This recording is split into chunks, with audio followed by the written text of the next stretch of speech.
Pour commencer, est-ce que tu pourrais te présenter? Moi, je suis Marie-Odile Brasse, je suis à la retraite, mais je suis membre du conseil d'administration de la Fédération Santé Habitat en tant que personne qualifiée. Par le passé, tant que j'étais encore en activité professionnelle, je représentais la structure dans laquelle je travaillais à la Fédération et j'étais membre déjà du conseil d'administration et du bureau. D'accord. Est-ce que tu pourrais me parler un peu de ton parcours professionnel? Alors, mon parcours professionnel, je suis éducatrice spécialisée de formation initiale. Après, j'ai fait une formation de cadre intermédiaire. Et donc, j'ai été éducatrice spécialisée en prévention spécialisée, donc éduc de rue, pendant près de 20 ans. Et puis après, j'ai changé de structure et j'ai pu exercer comme directeur adjoint dans une structure d'insertion par le logement. D'accord. D'accord. Est-ce que vous pouvez me donner, selon vous, la définition de la bientraitance? Qu'est-ce que pour vous être quelqu'un de bientraitant?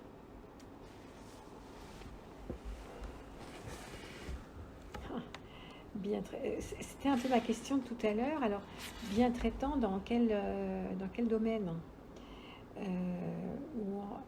Alors, quelqu'un de bien traitant, c'est quelqu'un qui va, pour moi, de manière globale, prendre en compte déjà l'autre, la personne en face d'elle, et qui tient compte de son expression, de ses demandes, avec beaucoup de respect, et qui la considère. Voilà. Et en plus, en prenant en compte donc ses demandes, également ses besoins, et en la considérant comme quelqu'un une personne capable d'être acteur, parce que là je reviens un peu plus dans l'accompagnement aussi, et capable d'être acteur et de prendre les choses qui la concernent en main aussi, et d'être justement capable d'agir, en capacité d'agir. Même si dans certaines structures comme un EHPAD par exemple, les gens sont plus dans un état physique ou mental mirobolant, mais ils peuvent quand même avoir encore une capacité d'action. D'accord. Et à contrario, serait quoi la définition de la maltraitance?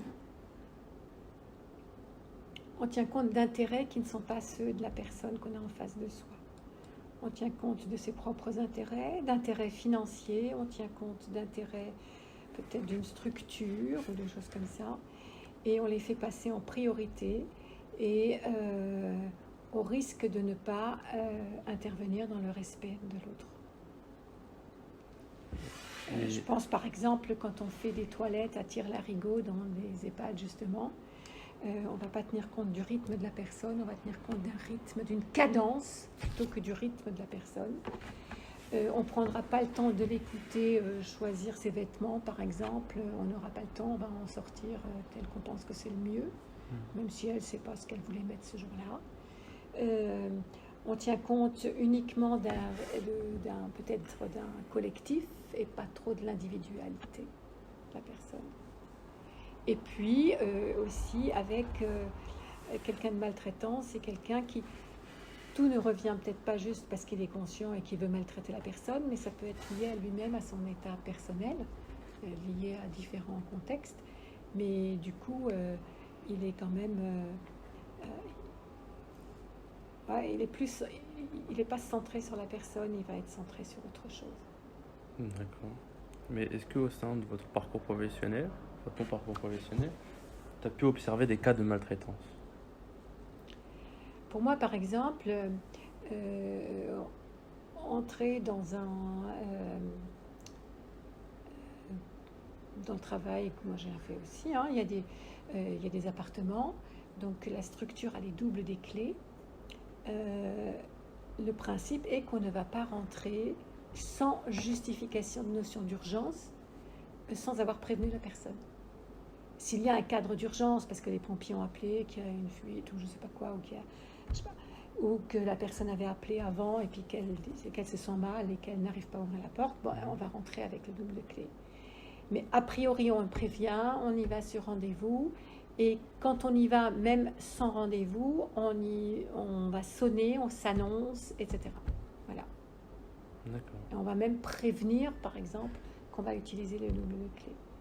Et moi, j'ai eu des gens qui rentrent, qui s'occupent des choses, de l'ingérence aussi, qui vont se mêler même de la manière dont c'est rangé, enfin, etc. Alors, je vois bien, quelquefois, il y a des appartements qui étaient dans un piteux état, où il fallait peut-être accompagner la personne à trier ou à remettre un petit peu d'ordre pour elle-même, mais en même temps, on n'a pas à se mêler de tout. Voilà. Qu'est-ce qu'il y a eu encore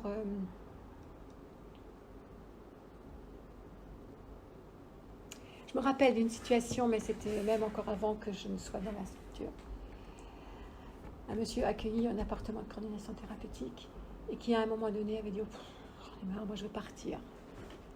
Je vais quitter la structure. Je vais aller m'installer dans le sud. » Et l'équipe, enfin plusieurs membres de l'équipe, avaient dit que ce n'était pas une bonne idée, qu'il avait tout son dossier médical à Strasbourg, que c'était le suivi médical, ça allait être compliqué, qu'il valait mieux qu'il reste.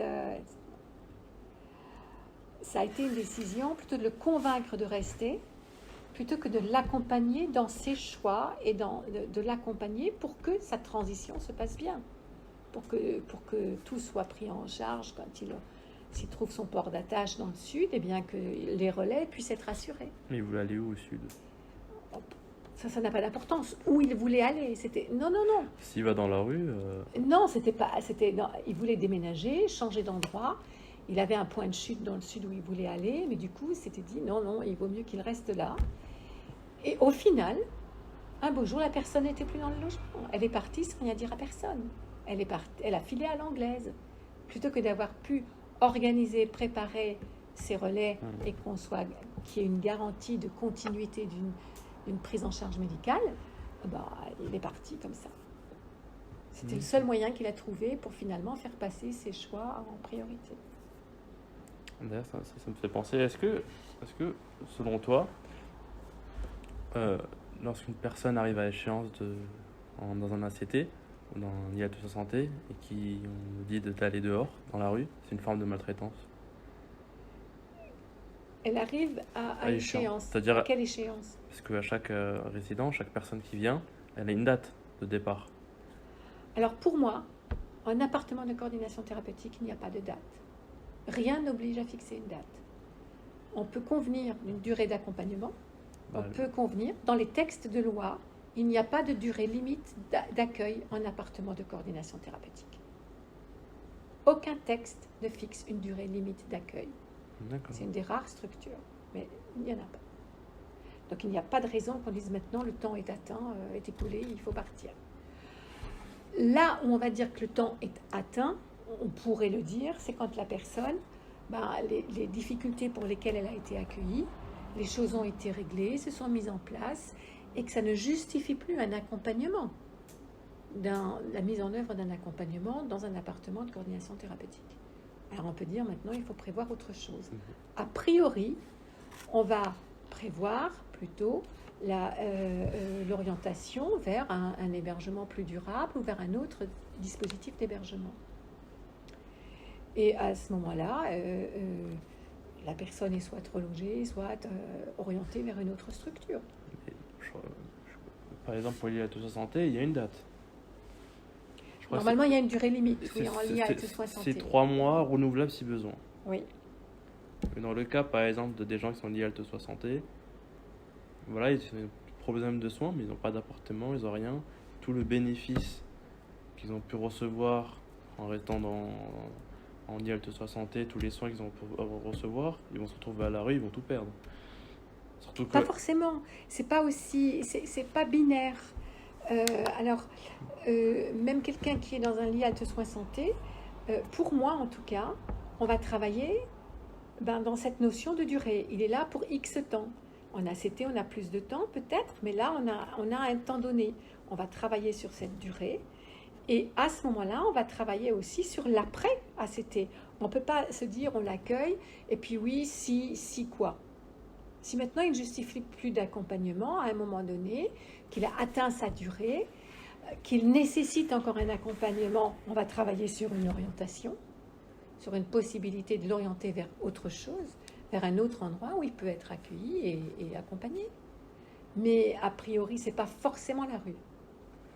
Alors, moi, je vais vous poser une autre question. Oui. Une personne qui était en ACT, qui a un parcours assez classique et qui progresse, qui met les choses en place, les choses se mettent en place au niveau de la santé, au niveau de ses droits aussi à une allocation, etc. Donc voilà. Et petit à petit, ça s'oriente et puis on évoque avec la personne, dans son projet, l'idée du relogement, de l'accès à un autre logement, pas. Et qu'il y a des choses à mettre en place, des démarches à effectuer, etc. Donc ça se met en place dans le projet. Et puis tout d'un coup, cette personne n'ouvre plus forcément la porte quand il y a un rendez-vous. Elle ne vient plus non plus aux rendez-vous qui lui sont fixés. Il y a des difficultés dans le paiement régulier de sa participation financière. Du coup, elle est convoquée par la direction. Elle vient à la convocation. Et dans la discussion, la première chose qu'on lui demande, c'est si elle sait pourquoi il a eu un courrier, il a été convoqué, pourquoi il est là. Il a dit oui, je comprends d'ailleurs pas pourquoi vous m'avez pas convoqué plus vite. Moi, à votre place, ça fait longtemps que je m'aurais convoqué. D'accord. Alors, qu'est-ce qu'on peut faire? Comment on peut vous aider? Qu'est-ce qui se passe? Quels sont les freins? Quelles sont les difficultés et tout? Il a dit, il n'y a pas grand-chose à vous dire. Il y a juste le fait que moi, à votre place, ça fait longtemps que je me serais foutu à la porte. Je dis, vous savez bien que c'est pas le but, hein, c'est pas l'objectif maintenant, mais comment on peut faire? Et il dit, mais la seule chose, c'est que moi, je supporte plus 4 murs. Et j'ai surtout pas envie d'être relogé définitivement. C'est un monsieur qui venait de la rue. C'est un ancien légionnaire, il avait été dans la rue, il faisait beaucoup la manche, etc. Il avait des gros problèmes de santé qui ont pu être pris en charge correctement après, etc. Puis il a dit, la seule chose que je souhaite, c'est de pouvoir quitter l'appartement dans de bonnes conditions, hein, je vais régler mes dettes, etc. Mais je voudrais partir. D'accord. Pour aller où? Ah, mais je retourne chez mes potes à la rue. Tout ce que je vous demande, c'est de pouvoir, peut-être parce que maintenant je ne l'ai plus, j'avais un sac à dos que j'ai plus et j'avais un sac de couchage que j'ai plus. Et alors, la réponse de la structure, c'est quoi? L'accompagner pour son retour à la rue parce que c'est son projet? C'est de la bientraitance? Ou est-ce de la maltraitance parce qu'il retourne à la rue? La bientraitance, comme on l'avait dit, c'est lorsqu'on accepte les choix de la personne. Oui. Du moment qu'il est heureux et qu'il est dans un bien-être. Même si pour nous, c'était pas ce qu'on avait imaginé. Oui. Même si avec lui, dans les discussions au départ, c'était pas ce qu'il avait mis en avant comme projet. Après, ça dépend des situations. Maintenant, s'il est malade... Il était malade, mais il avait pu mettre en place son suivi médical. Et quand on est à la rue, rien n'empêche de continuer à se soigner. Dans des situations, imaginons que quelqu'un a un cancer de la gorge, vous demande une cigarette, il supplie de fumer et autres. Est-ce de la bientraitance de lui donner de quoi fumer? Non, alors là, on peut rentrer dans d'autres choses. Non, voilà. mais parce que la bientraitance, c'est pas répondre à toutes les demandes non plus, parce qu'on n'a pas non plus ce pouvoir. C'est les prendre en compte, expliquer des choses, et voilà. Mais il y a des choses qu'on fera pas. Un gars qui a aussi une cirrhose à un stade avancé, on va pas lui fournir de l'alcool non plus. On ne distribue pas non plus des doses d'alcool dans les appartements, etc. Il y a quelqu'un qui veut demander d'être à la rue en sachant que sa santé va dégrader, donc réduire. Ça, je ne sais pas parce que je ne suis pas Madame Irma. Ça, j'en sais rien. Parce que s'il va à la rue et qu'il continue son traitement, ses traitements et qu'il continue ses visites médicales, la manière dont il avait vécu, c'est un gars qui était quand même, a priori, vu tout ce qu'il avait vécu, il pouvait s'en sortir. C'était son projet.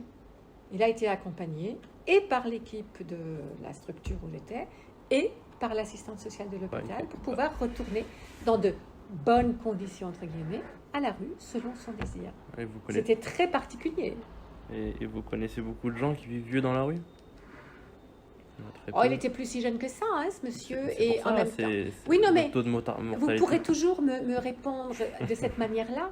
La seule chose, c'est qu'à ce moment-là, moi, je sais, et là, je ne suis plus bien traitante, je deviens maltraitante. Moi, je sais ce qui est bien pour l'autre.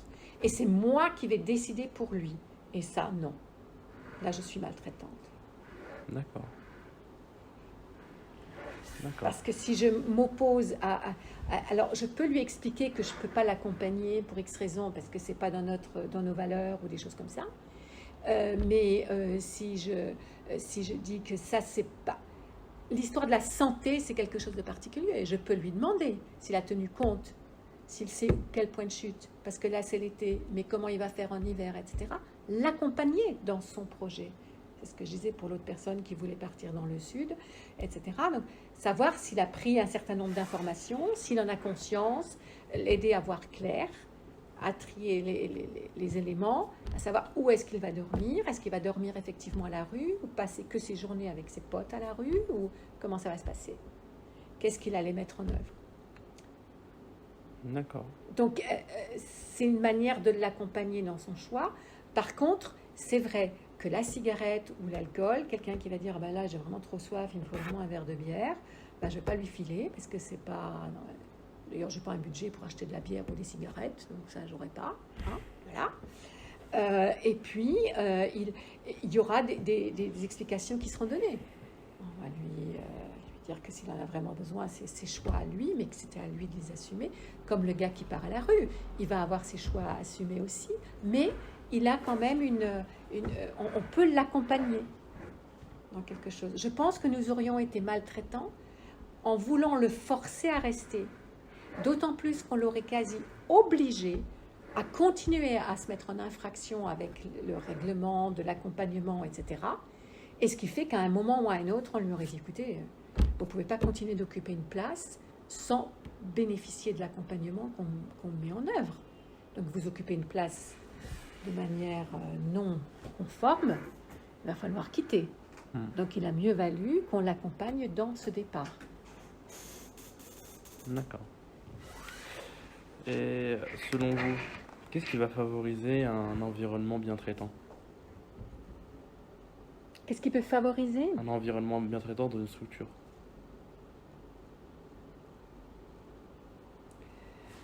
Dans les structures d'accompagnement telles qu'on les connaît, Dans les structures médico-sociales. Médico-sociales. En général. Ce qui peut favoriser, c'est d'une part qu'il y ait une équipe, alors qu'il y ait suffisamment de moyens, déjà. Très souvent, les moyens manquent, les moyens humains.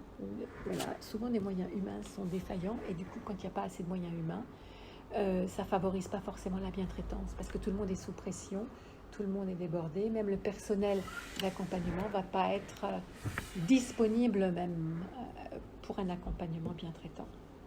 Même ceux qui voudraient le mettre en œuvre, ils vont se casser les dents. Qu'il y ait également des régulations justement en équipe, etc. Qu'il y ait des projets d'accompagnement ou des temps de parole, l'implication des personnes accompagnées dans leur propre projet, dans leur propre accompagnement, et qu'on leur laisse cette place. D'accord. Je pense que ça favorise de l'environnement bien traitant, mais ça a demandé, et ça demande encore, je pense, un changement même de culture dans l'esprit même des intervenants sociaux et médico-sociaux, parce que quand même, on sait mieux que l'autre. Hein? Nous, on a le savoir, on sait où on est les soignants ou les accompagnants, nous, on sait mieux que lui. Et en fait, de lui donner la parole et de l'entendre se positionner, que ce soit sur des projets plus collectifs ou que ce soit sur son propre projet, et de prendre en compte sa parole ou ses remarques ou ses demandes, c'est pas quelque chose qui était naturel et habituel quand même. Il y a une posture un peu de pouvoir de la part des intervenants, et qui maintenant est souvent réinterrogée. Et beaucoup de structures ont des démarches extrêmement intéressantes. Parce que je me souviens aussi une de nos collègues là, dans le comité opérationnel qualité qui parlait de la prise en compte de demandes exprimées par les personnes accompagnées, quand elles expriment, quand elles font des remarques. Alors, évidemment, on peut pousser le bouchon loin sur l'équipement dans les appartements ou dans les chambres qu'on met à disposition. Il y en a peut-être qui auront dit cette année, il n'y a pas de clim. Moi, il me faut une cafetière, je veux la Nespresso, j'ai pas de... Voilà, etc. Mais par exemple, il y a des demandes qui sont quand même relativement légitimes aussi, et ça prend en compte un aspect de leur vie aussi, c'est l'aspect affectif ou intime. Et quand ils demandaient un lit, pas une place, mais 2 places. Voilà, donc quand ils ont expliqué aussi pourquoi. D'accord. Et à contrario, un environnement maltraitant, il serait lié à quoi? Ben, c'est ce que je disais tout à l'heure. Budget? Quand il y a un manque de moyens, ou alors des personnes qui sont... l'environnement maltraitant, oui, ça peut être un manque de moyens, ou un manque de prise en compte des personnes aussi, quelquefois, parce que ça peut... C'est pas forcément des accompagnants envers les personnes, ça peut être les personnes entre elles, hein, qui peuvent aussi être maltraitantes. Ça peut être une réglementation qui peut aussi provoquer de la maltraitance. Vous l'avez cité tout à l'heure en disant, ouais, alors le délai est atteint, il faut partir.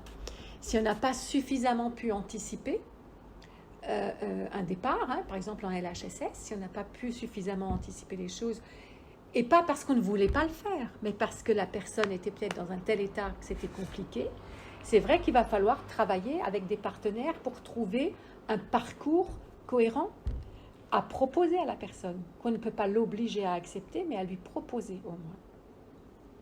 D'accord.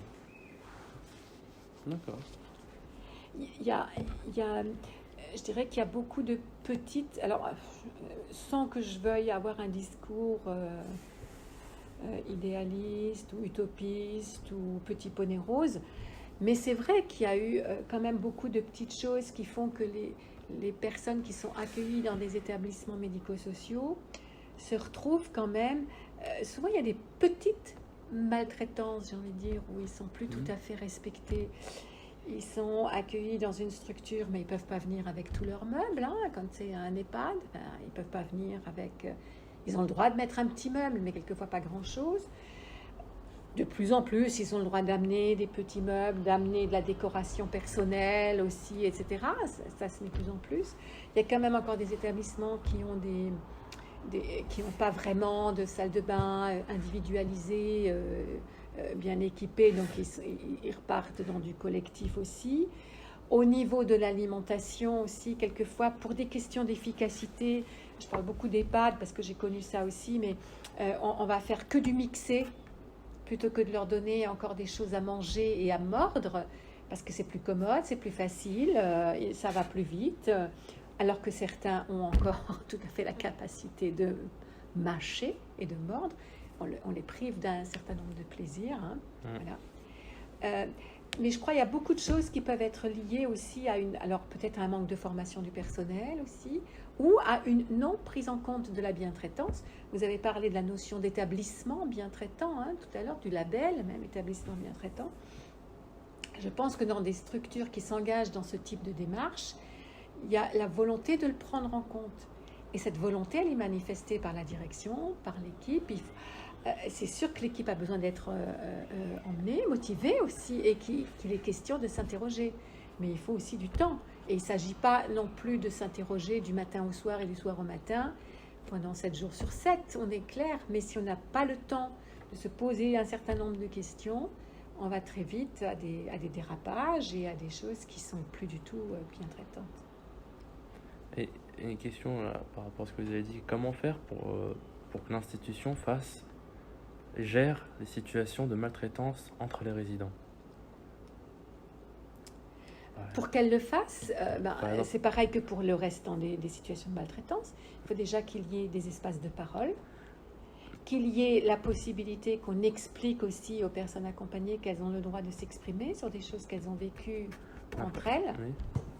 Après, je parle dans des situations, par exemple, là, il y a un cas qui arrive dans le CT.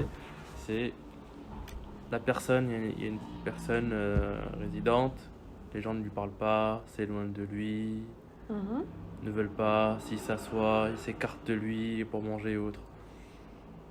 Comment faire face? quand la personne dit oui, de toute façon, je suis pas désiré ici, je suis pas aimé, nanana. Mhm. Comment est-ce qu'on doit Est-ce gérer que... ça? Parce que personne ne va obliger à oui, parler avec lui. Non, on ne peut pas obliger les autres à aller vers quelqu'un. Et de toute manière, pour avoir la volonté d'être... pour avoir une relation, il faut être deux. Mhm. Et si je suis toute seule à vouloir entrer en relation avec vous, je vais pouvoir développer un certain nombre de choses pour tenter d'entamer une relation, d'entamer un contact, de lier. Mais en fait, si vous ne réagissez pas, je resterai avec tout ce que j'aurais voulu mettre en œuvre. Et puis, je peux me le remettre dans la poche parce qu'en fait, ça ne servira à rien. S'il n'y a pas de réponse en face, il n'y aura pas la relation. Moi, je peux venir vous parler pendant 3 heures, mais il n'y aura pas de contact, il n'y aura pas de relation si vous ne réagissez pas, c'est clair. Il faut qu'il y ait une volonté des deux parties. S'il n'y en a pas, il n'y en a pas. Maintenant, dans un cas pareil, moi, la question que je me poserais, c'est de comprendre qu'est-ce qui fait que les autres s'éloignent de lui, qu'est-ce qui fait qu'on ne veut pas de lui, et qu'est-ce que lui, il fait pour se faire accepter des autres aussi. Qu'est-ce que lui, il fait? Est-ce qu'il a essayé d'entrer en lien? Est-ce qu'il a essayé de lier connaissance ou de faire quelque chose ou de proposer un jour quelque chose? Dans les structures d'accompagnement que je connais, il y a maintenant dans les établissements médico-sociaux, il y a quand même les conseils de la vie sociale ou des groupes d'expression qui peuvent exister, etc. Et où, a priori, on a aussi un certain nombre de personnes accompagnées qui sont élues comme représentants des autres, vers qui il pourrait aussi exprimer peut-être ces choses-là, parce que ça se voit qu'il est isolé, et à quoi c'est lié. Est-ce que vraiment, vraiment, je me pose la question de l'utilité de ce genre de choses, de comités pour les patients et autres, parce que pour en avoir assisté à plusieurs d'entre elles, même en dehors de Roissy-en-Brie, dans d'autres EHPAD, il y a très peu de personnes qui y vont. Personne... Alors, c'est pas vrai. Non. C'est vrai, c'est pas vrai, parce que c'est quelque chose qui est très dur, très long, très, très compliqué à mettre en œuvre. Mais tout dépend quels sont les moyens qu'on leur donne à ces instances et quelle est la manière de les prendre en compte.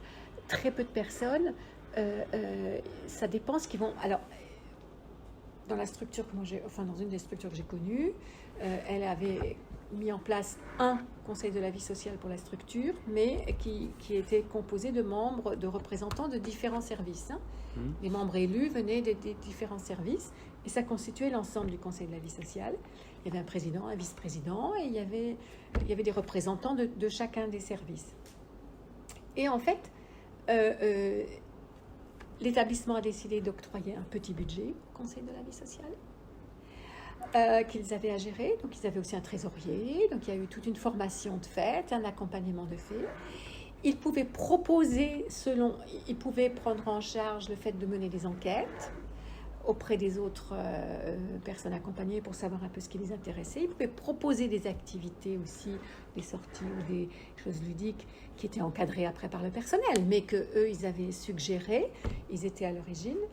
Et puis, ils intervenaient aussi sur vraiment leur rôle, pas uniquement le côté ludique, mais entre autres, c'est grâce à des interventions de ce Conseil de la vie sociale qu'il y a eu toute une réflexion et autour du bâti, même du siège de la structure, parce que tel qu'il était, vu l'emplacement où il était implanté, etc., il était impossible de mettre un accès pour les personnes à mobilité réduite. Et il y avait des petites marches à monter en arrivant. Donc les personnes en fauteuil roulant étaient montées manu par la main, par du personnel. Et les gens avaient quand même trouvé que c'était un petit peu... Il y avait quelque chose de l'ordre presque de la honte ou de l'humiliation de devoir être porté comme ça pour arriver dans les locaux. Et en fait, c'était très compliqué parce que même les propriétaires, le propriétaire de l'établissement il y avait une idée et en fait, ça n'allait pas par rapport à la voie publique, etc. Et donc, il y a eu toute une transformation du bâti, en même temps qu'il y avait un souhait d'agrandir l'équipement, mais il y a eu ça lié, la réflexion a vraiment été entamée grâce à la poussée du Conseil de la vie sociale. Il y a eu d'autres choses aussi qui ont été mises en œuvre, comme des moments de retrouvailles entre les gens aussi, etc. Donc, je pense qu'il y a des moyens de le faire vivre, mais qu'il faut aussi des moyens. Et encore une fois, si on le fait juste parce que c'est dans les textes de loi, Et comme ça, on dit oui, nous on a un conseil de la vie sociale, mais organiser des élections, faire des réunions d'information et de préparation pour les personnes accompagnées, pour leur expliquer ce que c'est, pour qu'il y ait suffisamment de candidats. Mettre en œuvre un petit document sur ce que c'est que le conseil de la vie sociale et quel est le rôle d'un membre élu, de travailler avec les personnes elles-mêmes sur la structure même, sur les livrets d'accueil, qu'elles puissent donner leur avis, qu'elles puissent le lire, donner leur avis, les impliquer dans les évaluations, etc. Je trouve que c'est leur donner une place de citoyen. C'est leur redonner une place de citoyen. Mais il faut... mais c'est comme pour la bientraitance, je pense qu'il faut être convaincu de ça. D'accord.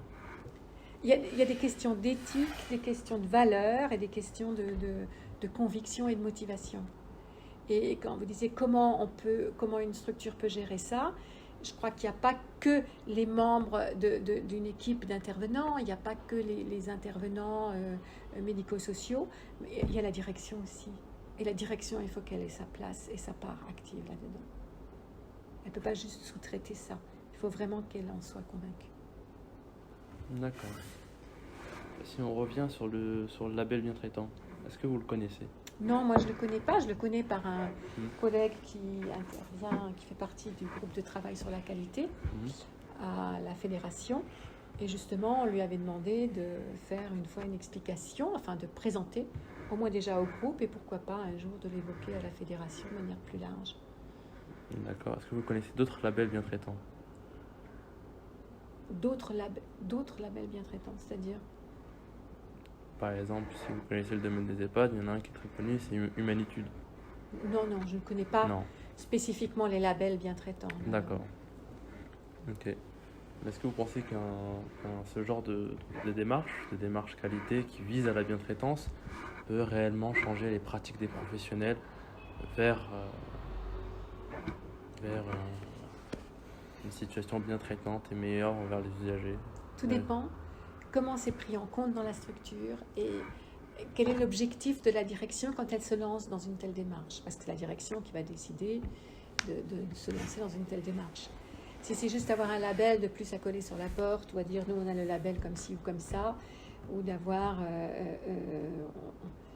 ça rime pas à grand chose. Quoique, est-ce que finalement il n'y a pas un effet, on va le qualifier de pervers, mais un effet, un bénéfice secondaire qui va venir parce qu'on s'est lancé dans la démarche. On ne sait pas comment les salariés peuvent s'en saisir non plus, les intervenants. Donc du coup, même si la direction se lance dans la démarche juste pour avoir un label et pour, voilà, on ne sait pas comment ça peut être saisi par les équipes. Maintenant, j'ai envie de dire, si la direction se lance dedans et que c'est une direction qui a un objectif noble derrière cette démarche, elle va certainement chercher à ce qu'il y ait un accompagnement de ces équipes dans cette procédure. Et on peut être surpris par l'implication et les capacités d'évolution des équipes et de changement. Quand on leur laisse la place aussi. Parce qu'il n'y a pas seulement à être bien traitant envers les personnes accueillies, mais il y a aussi à être bien traitant envers le personnel qui intervient dans les structures. Et je pense que si on se situe dans une noblesse de la démarche, je crois que vraiment on peut faire confiance aux équipes et au personnel. Et à part peut-être, il y aura peut-être des personnes, mais où il faudra identifier qu'est-ce qui est en jeu, si elles ne rentrent pas dans la démarche, quels sont les freins et comment on peut lever des freins éventuels aussi chez le personnel. Mais en tout état de cause, je crois que ça peut vraiment porter ses fruits, oui. Je ne sais pas, c'est certainement pas la seule solution, entrer dans une démarche de label bientraitance pour amener la bientraitance, mais en même temps, c'est comme les démarches d'évaluation interne ou d'évaluation externe.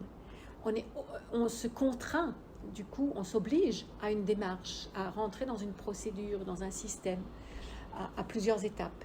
Et du coup, forcément, on va interroger les pratiques. Et si on interroge les pratiques et qu'on fait ça dans un esprit bienveillant aussi envers tout le monde, mutuellement bienveillant, on peut vraiment je crois qu'on peut avoir vraiment beaucoup de plus-value à ce type de démarche aussi. Même si ça peut paraître quelquefois, oui, une course au label, ou oh oui, pourquoi faire, enfin quel truc, voilà, encore une charge de quelque chose. Mais ça peut être vraiment très intéressant. moi je pense. En tout cas aussi, le collègue qui intervient au comité, la manière dont il en a parlé, lui, il a l'air d'être dedans, de s'en saisir aussi. Donc, je pense qu'après, tout ce qui peut être une direction, les cadres intermédiaires aussi, les cadres de proximité, et puis après les équipes, si chacun s'en saisit et arrive à s'en saisir et accompagné dans la manière ou dans les freins qu'il peut avoir pour s'en saisir, ça peut vraiment être quelque chose de même à la rigueur passionnant même. Parce que ça rentre pour moi dans une démarche globale qualité. Label bien-traitance, évaluation interne, évaluation externe. Les évaluations internes aussi, il y a un certain nombre d'actions correctrices qui forcément émergent et qu'on met en œuvre, qu'on est censé mettre en œuvre.